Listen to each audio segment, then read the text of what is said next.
Hey there friends, this is James the Mutant Pixel Darknell with another MODO tutorial for you. Now I couldn't let my favorite season of the year pass without sharing a couple MODO tips for you. So in this video I want to show you how to make these cool sort of cartoony pumpkins procedurally just using the shader tree. Let's get started.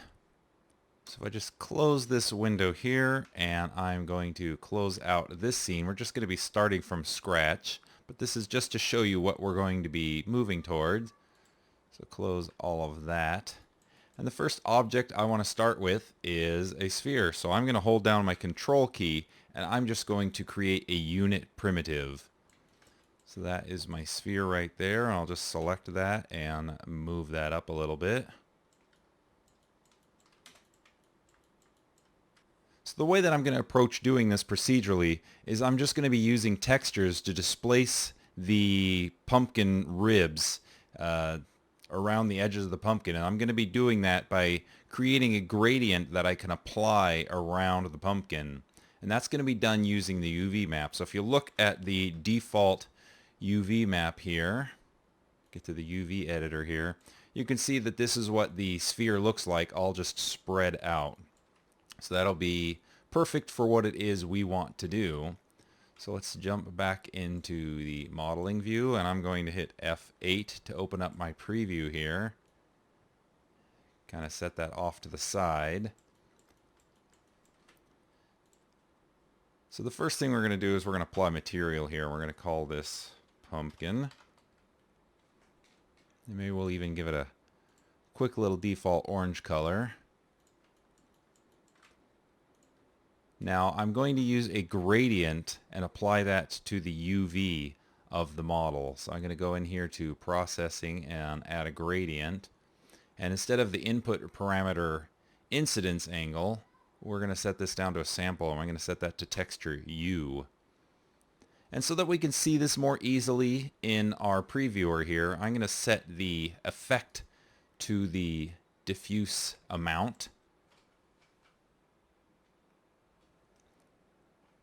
And the reason why I've chosen amount instead of color is because I'm going to eventually be applying this as a displacement, and displacement uses a value, and that would be the same as the value that's being assigned through the diffuse amount. So that'll allow me to go into the gradient and modify it and see the results without having to change it over once I set it as displacement.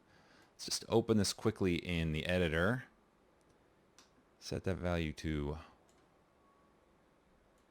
100%. Set the input to 1. Actually, I think I want that to be 0% because I want to create a ramp here. And I want this to be a linear ramp. So I'll click the linearize button there, and that creates a straight line between there and there.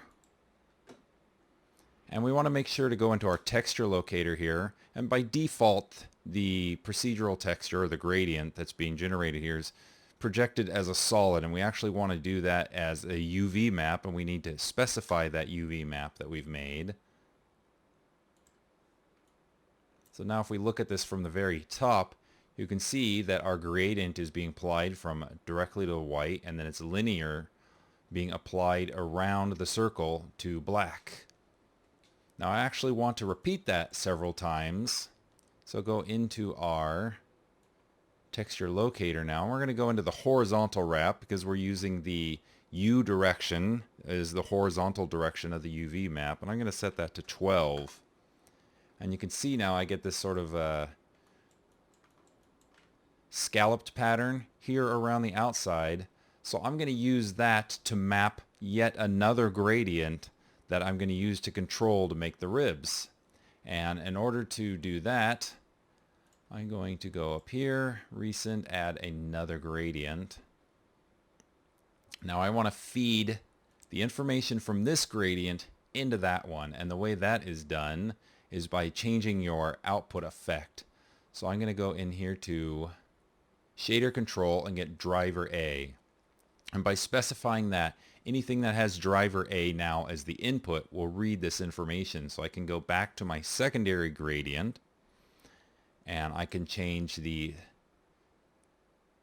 shader control to driver A. So now the input parameter is driver A for this driver's output. So if you remember what that looked like, that scallop pattern, that is now being fed into this gradient.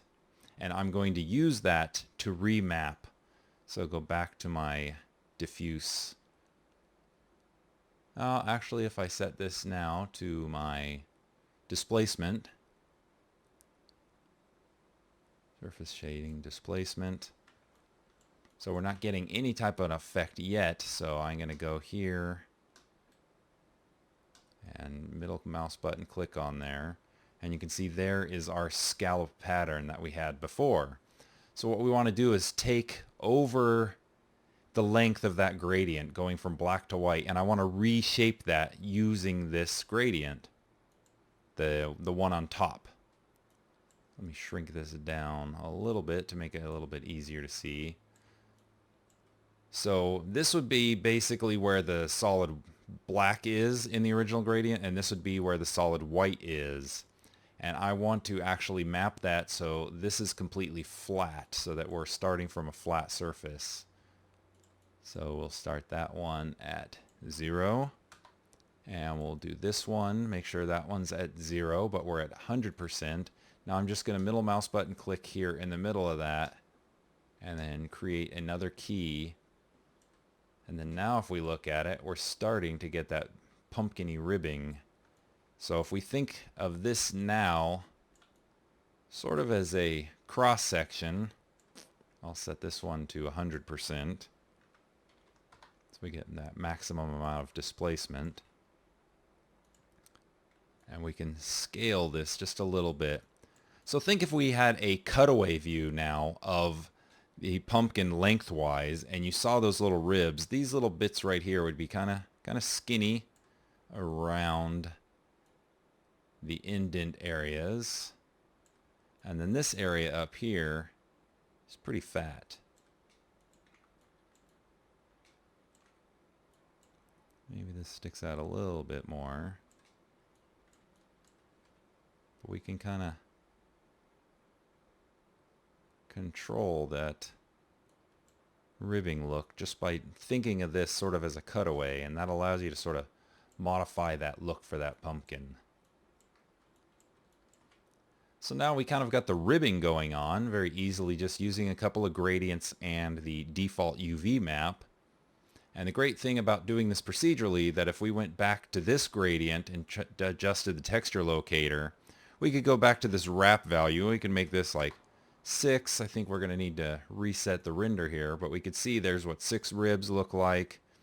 If we wanted to do, say, 20 ribs, and reset that render, it gives you a lot of control to be able to go back in and make adjustments of it. So that's the beauty of this style of procedural modeling. I'm just going to stick with the initial 12 ribs on there. I think I have my draft displacements turned on.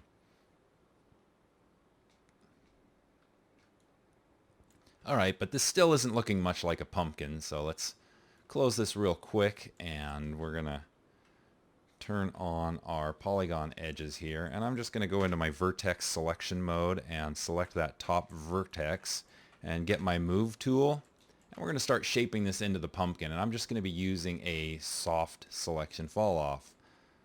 So if I move this guy down and I just right mouse button click to start scaling up that fall off, and let's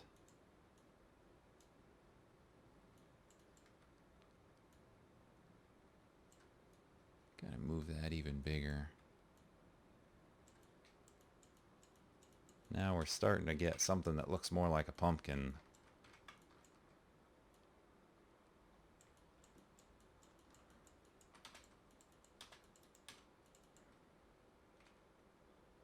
Maybe stretch that up a little bit.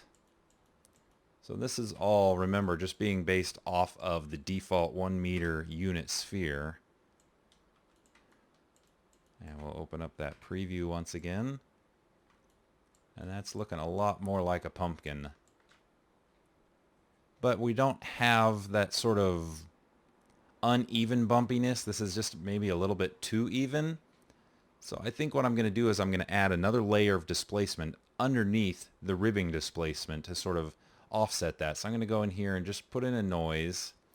And you see this noise is fairly detailed. So I'm going to go into my texture locator and I'm going to scale this so it's not quite so small. And then I'm going to go back into the texture and I'm going to turn the frequencies down to just 1. And then now if I set this to displacement, you see I kind of get that bumpy look to it, but it's overwriting the other displacement. So if I move this here and I set this displacement to overlay, I'll be able to add the two bumps together.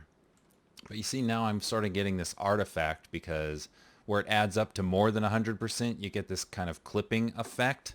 So if I lay this overlay back to 50% and then I go here to the material and I double the amount of displacement, I'll get the exact same displacement amount, but I won't get that clipping effect. And I think I'm going to take this original noise and scale that down as well. Alright, so now we're getting more of that sort of bumpy look. And I want to look for a quick way to make a stem on the top and still get that sort of the bumpiness that grows into the stem if you look at a regular pumpkin. So I think if I go in here and close this really quick, I can just take this guy and bevel him out. No, we still have the soft selection on. We don't want that. Bevel him out, move him up, and that should retain our UVs there. So there we go. We have our UVs still retained. So I can just go in and create a single edge loop in there to kind of hold that pumpkin stem bottom part down a little bit. Loop select, scale, and then move that guy down. Now this top part I want to be kind of flat, so I'm going to bevel that in a little bit. Now we'll move that tip up.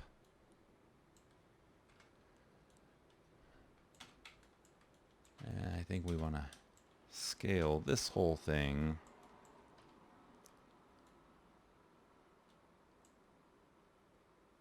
Maybe with a linear fall off there. No, I want to scale that, sir.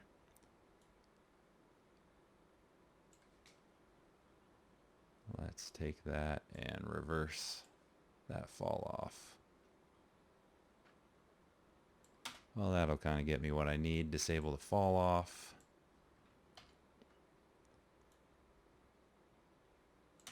Now I'm going to go to Alt-C and get my loop slice and add in, say, 4 loops to that. And then now I can take this loop, shift arrow up, and then I can hit the, not the scale tool. Let's go to our model and get our deform and bend. I'm just going to click right there and bend that guy down.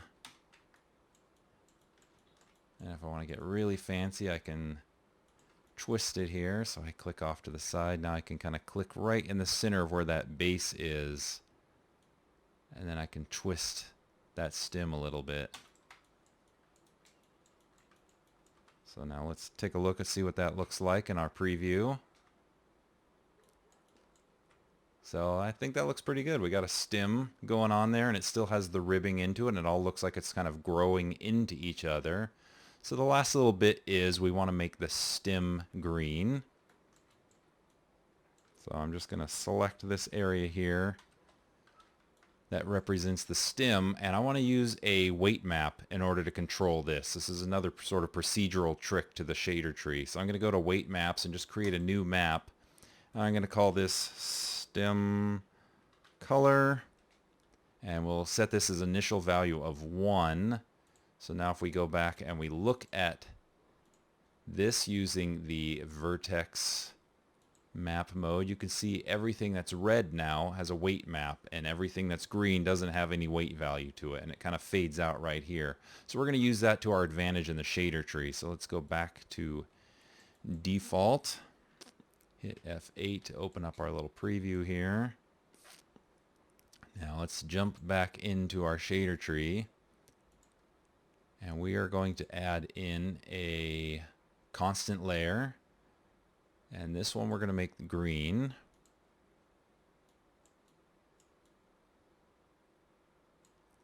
That should be good enough. Maybe a little bit more yellowy. Close that out. We're going to add in another layer, and this is going to be a weight map texture. And that automatically selects that stem color vertex map that we just generated. And you see automatically it already goes to black and white. And we want to set the effect to this to layer mask. That's under the shader control. Now if we take and drag that on top of that constant, you see it is now limiting that, using that as a mask just to keep that stem green. So we could add to that weight map if we wanted to adjust that to make the green go a little further out or a little further in. And then we can go and control the color of that.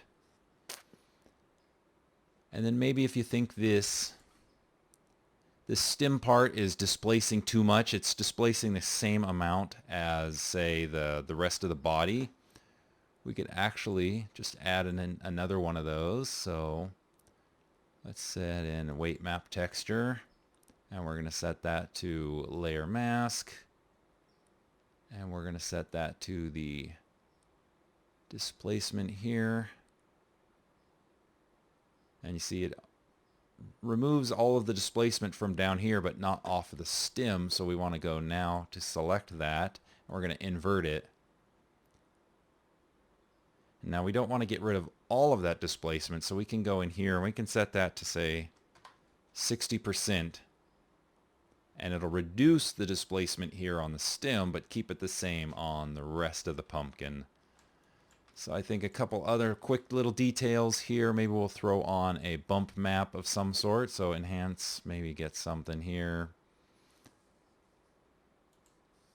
Sure, marble noise, we'll throw that on there. I'll scale this on the Y so it kind of stretches high like a pumpkin skin would. And we'll set this to bump map. So we'll go down here, shader control, nope, surface shading, bump. And that is obviously too strong, so we go back into that material. And we're going to set that to maybe 400 micrometers. And that just gets a little bit of, breaks up that surface just a little bit to make that a little bit more realistic. So that is how you can quickly make a procedural pumpkin using MODO. So we could actually go in here and we can take our item and we can clone that guy. So we'll duplicate and we'll move the other guy to the side.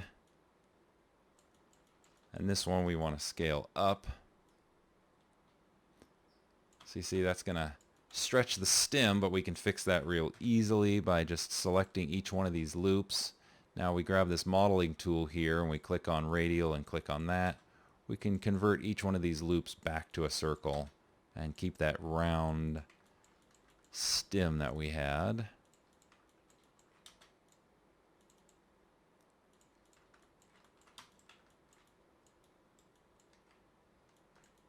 Now look back at our preview.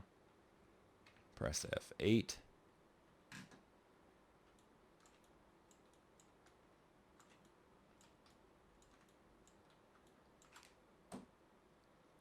So there you go, a quick procedural pumpkin. You can make you can make multiple variations of this guy. You could go in and probably throw some sculpting on there and get more bulging, get it even more realistic.